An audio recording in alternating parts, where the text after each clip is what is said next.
बिस्मिल्लाहिर्रहमानिर्रहीम। अस्सलाम वालेकुम जी। महकूम कौमों का हक़ खुद इरादियत तस्लीम करना क्यों ज़रूरी है, इसमें हम आज बात करेंगे। मेरा नाम है तसद्दुक़ अली और जो चैनल आप देख रहे हैं ये शऊर व आगाही है।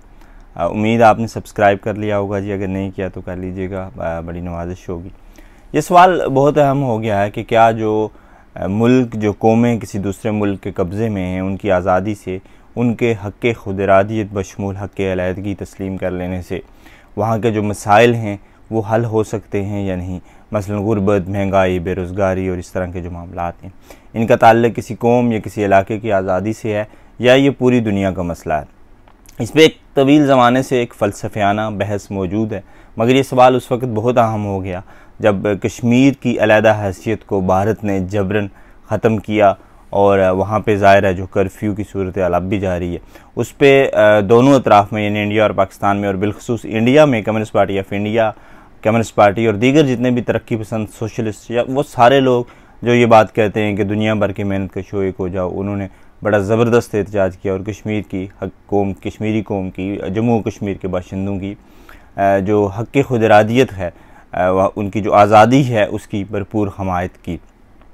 अब बहुत से लोग इस पर यह सवाल करते हैं कि एक तरफ आप तो ये कहते हैं कि दुनिया भर की मेहनत का शो एक हो जाओ, तो जब आप दुनिया भर की मेहनत के शो की बात करते हैं तो किसी मुल्क, किसी कौम का किसी दूसरे मुल्क से आज़ाद होना या अलग होना फिर ये अहम क्यों रह जाता है, फिर इसकी क्या अहमियत रह जाती है और क्या ऐसा होने से वहाँ पे मसाइल हल हो सकते हैं। मैंने जब नया नया सोशलिज़म सीखना शुरू किया तो जो नेशनलिज़म की काट बताई गई है, जिस तरह से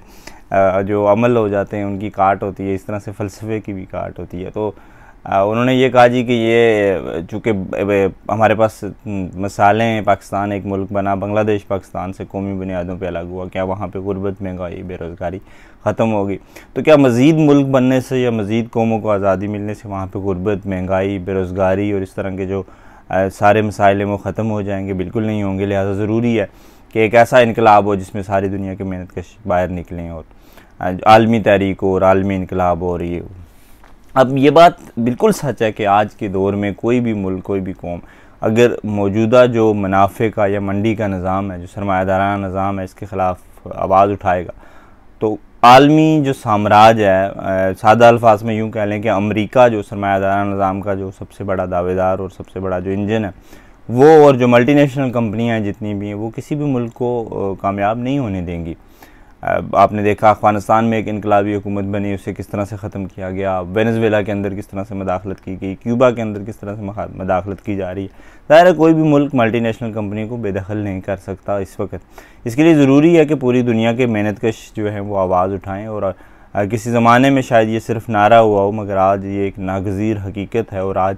ये लाजम हो गया है कि पूरी दुनिया की मेहनतकशों में एक जुड़ो तो और वो मिल के सरमायादार निज़ाम के ख़िलाफ़ आवाज़ उठाएँ। लेकिन जो दो कौमें हैं या दो मुल्क हों, मिसाल के तौर पे जब एक का दूसरे पे कब्ज़ा होता है तो उनके अवाम के दरमियान जो रिश्ता है, जो ताल्लुक़ है, वो मेहनत का नहीं रह जाता, वो हाकिम व महकूम का रह जाता है, वो ज़ालिम व मज़लूम का बन जाता है, वो जाबिर और साबिर का रिश्ता बन जाता है। वो एक दूसरे को दोनों उस हमदर्दाना नज़र से नहीं देखते।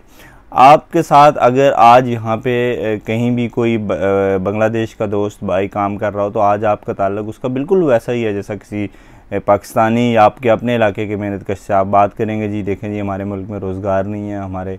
हमें यहाँ आके मजदूरी करनी पड़ रही है, तो वो बिल्कुल आपकी बात से इत्फाक़ करेगा और उसकी बिल्कुल हमदर्दी होगी और वो भी वही बात करेगा जो आप कर रहे हैं। लेकिन जब तक बांग्लादेश अलग नहीं हुआ था, वहाँ के एक मेहनतकश का और पाकिस्तान जो मगरबी पाकिस्तान था उस वक्त, उसके मेहनतकश का ताल्लुक़ वो मेहनतकश का नहीं था, बल्कि वो एक हाकिम कौम और महकूम कौम का था। आज अगर पाकिस्तान में या बांग्लादेश में किसी एक मुल्क में कोई बड़ी तहरीक, कोई हकीकी मज़दूरों की या आम आदमी की या मेहनतकशों की तहरीक उभरती है तो उसके असरात ज़रूर दूसरी तरफ जाएंगे। लेकिन तारीख़ इस बात की गवाह है कि 68-69 में जब एक बहुत बड़ी मूवमेंट उभरी मगरबी पाकिस्तान में, जिसके नतीजे में पाकिस्तान पीपल्स पार्टी बनी, उसका मशरक़ी पाकिस्तान जो अब बांग्लादेश है उस पर कोई असर नहीं हुआ, क्योंकि वहाँ के लोग यही समझ रहे थे कि उनका जो इस्तिसाल है, उन पर जो जुल्म हो रहा है वो मगरबी पाकिस्तान की तरफ से हो रहा है। तो जो रिश्ता है जो मेहनतकशों के दरमियान किसी दो ऐसे इलाकों का, किसी दो ऐसी महकूम कौमों का, ऐसी कौम का जिनमें से एक का दूसरे मुल्क पे कब्ज़ा हो, वो उस वक़्त तक कायम नहीं हो सकता जब तक उस इलाके की, उस कौम के हक़ खुद इरादियत बशमूल हक़ अलहदगी यानी आज़ादी की या उनकी जो मुकम्मल राय है उसको मान नहीं लिया जाता उस वक़्त वो रिश्ता। वरना वो हालांकि जो कब्ज़ा किया होता है, मिसाल के तौर पे दिल्ली का या पंजाब, इंडियन पंजाब का या बिहार का या यूपी का जो किसान है या मज़दूर है, उसने तो कश्मीर पे कब्ज़ा नहीं किया हुआ। कब्ज़ा तो वहाँ के हुक्मरान तबके ने किया हुआ है, कब्ज़ा तो वहाँ की मिलिट्री इस्टेब्लिशमेंट ने किया हुआ है। लेकिन एक कश्मीरी जो जम्मू कश्मीर में रह रहा है, जो वादी में रह रहा है, वो लद्दाख में रह रहा है, वो उस भारतीय बाशिंदे को उसी काबज़ की नज़र से देखता होगा। उसके लिए वो भी काबज़ है। अगर आप बात करके देखें किसी भी कश्मीरी से, बिलखसूस मेरा यहाँ पे जो है वो वादी के कुछ लोगों से ताल्लुक़ है जो यहाँ पे कारोबार करते हैं, तो वो कभी भी आपको वो मेहनत कश के इस्तेसाल वाली बात नहीं करेंगे, या जहाँ पे जो काम कर रहे हैं वो भी उनका जो मसला है वो यही होगा कि वो इंडिया का जो कब्ज़ा है, उनके लिए जो इंडिया का मज़दूर है, जो मेहनत कश है, वो भी वही हैसियत रखता है जो वहाँ का हुक्मरान तबका है। तो जो कौमें हैं, महकूम और हाकिम का रिश्ता होता है, उसको ख़त्म करने के लिए ज़रूरी होता है कि कौमों का हक़ खुद इरादियत जो है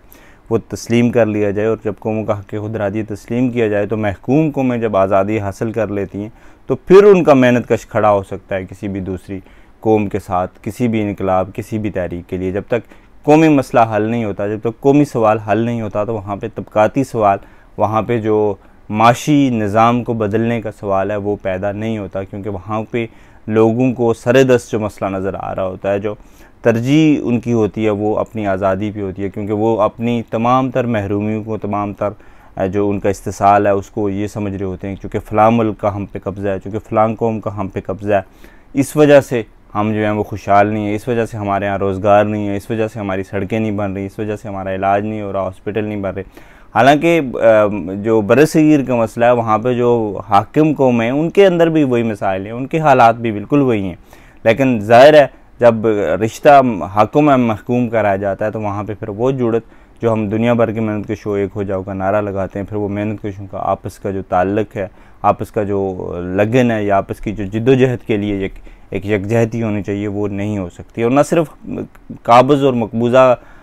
कौम की बात है, बल्कि अगर कब कहीं कोई एक इलाका किसी मुल्क के अंदर भी दूसरी कौम का कोई एक कौम इस्तेसाल कर रही है, किसी एक कौम की जो महरूमी की सूरत हाल है, तो वहाँ पे भी जो ताल्लुक़ होता है, मिसाल के तौर पे जो मेरा ज़ाती तौर पे बिल्कुल इस पर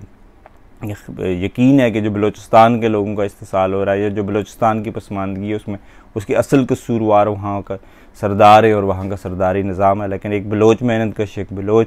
आम आदमी जो है वो अपने तमाम तर महरूमियों का जो ज़िम्मेदार है वो किसी पंजाबी को ठहरा रहा होगा, और उसके लिए एक आम पंजाबी, एक पंजाबी मेहनत कश भी वही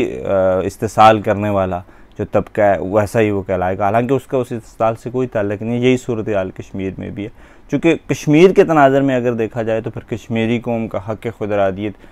मानना इसलिए भी बहुत ज़रूरी है कि जब तक पूरे जम्मू कश्मीर को हक़ खुद इरादियत बशमूल हक़ अलहदगी नहीं मिलता तो ये मसला कभी भी हल नहीं हो सकता, और ये मसला अगर हल नहीं हो सकता तो बरसगीर में कभी भी मुकम्मल अमन नहीं हो सकता। उम्मीद है जी मैं अपनी बात समझाने में कामयाब होऊंगा। अपना बहुत सारा ख्याल रखिएगा, अपने साथ दूसरों का भी। अल्लाह हाफ़िज़।